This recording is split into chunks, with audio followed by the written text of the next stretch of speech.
Officer, is this the heads up for everybody that we're getting with traffic stop? Is it? Yeah, I just need you to stay where you are. All right. You just stay where you are, okay? ATF public information officer just confirmed that I'm sorry? the ATF. We've just been told. There's some shouting now.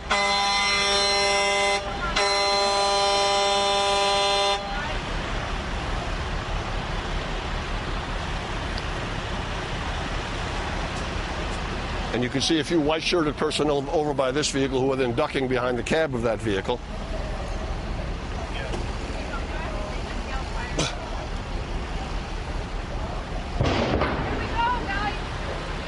And you just heard what was clearly a controlled explosion, or seems to be a controlled explosion. We don't know from where we're sitting right now. Alex, did you hear that? I sure did. Can you see anything? I'm looking and not seeing smoke or anything emanating from that apartment. Can you see anything that we're not? Wait a minute, what's that? That's somebody inside?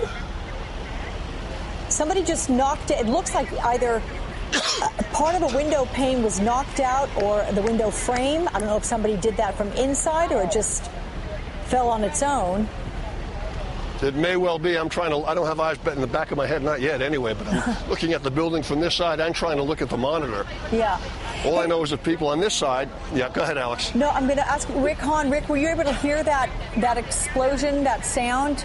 I did, and my guess, Alex, is that was probably a disruptor, a tool that the bomb squads use to disrupt the fusing mechanism on explosive devices. Okay, wait, explain that a little further. I mean, how can you have some sort of an explosion or a disruptor when you're looking at a place that's not all that large and packed with some 60 different devices? I mean, how big are these things?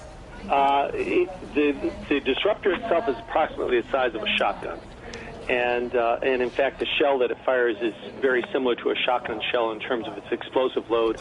And it could very well be that window, if there's a window that's blown out, is a result of that disruptor functioning inside the apartment. Okay, I want to let all of you know that one way the Aurora Police Department is getting its message out is via Twitter, and they have just tweeted that the detonation was successful. So for you, Mike Taibbi there on scene, that's good to know. Now, where that leads us is uncertain. If they've And to you, Rick, if they have been able to successfully work on tripwires, as you're suggesting, would that then immediately allow personnel to get inside the apartment and take a look?